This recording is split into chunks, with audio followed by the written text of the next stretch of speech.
21 जूनला 1 वर्ष झालं माझं ऑपरेशन होऊन, जे की होतं मणक्याचं. थोडं रिस्की असतं, त्यामुळं मग काळजी पण त्याची घ्यावी लागते म्हणजे सगळ्यांच्या नजरेतून. तेव्हापासून मी आरी वर्क सोडून दिलं होतं.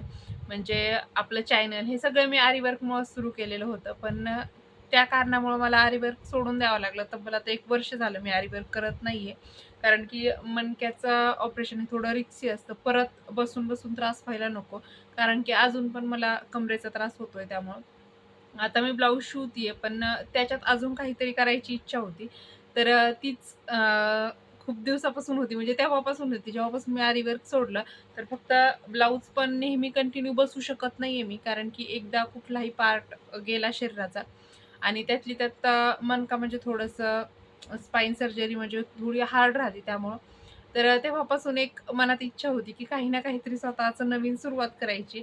तर छोटीशीच करतीये, पण तुमच्या सेवेत घेऊन येतीये.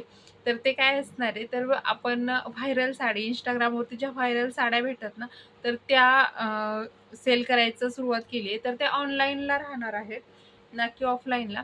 म्हणजे तुम्ही WhatsAppवरती पेमेंट करायचं, कुरिअरने साडी तुमच्या घरी येईल. तर मी तुम्हाला त्यातले फक्त दाखवतीये कुठल्या-कुठल्या साड्या आहेत. आता खूप सगळे पॅटर्न आहेत. फक्त जेवढे दिसतील तेवढे बघा. बाकीचे मी तुम्हाला रोज एक एक दाखवेल, कारण की व्हिडिओ खूप मोठा होतोय.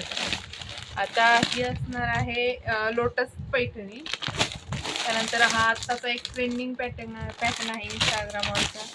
ही रागा टिशू. परत इकडं असणार आहे ही आरी वर्कची साडी, जी की असते झुमका पैठणी. परत ती देखील एक व्हायरल साडी आहे. परत ही पण आता सध्याची व्हायरल साडी आहे. तर अजून ही मुनिया पैठणी आहे आपल्याकडे. परत ही एक सध्याची व्हायरल साडी अशी जी आहे ना, हिच्यात पण भरपूर कलर आहेत. तुम्हाला कलर देखील भेटणार आहे. परत ही देखील आहे. त्यामुळे तुम्ही पटकन अजून सबस्क्राईब केलेलं असेल, फॉलो केलेलं असेल प्रियाज फॅशन वर्ल्डला, तर नक्कीच करून ठेवा. कारण की हे सगळं ट्रेंडिंगचं कलेक्शन फक्त आणि फक्त तुमच्यासाठी आहे.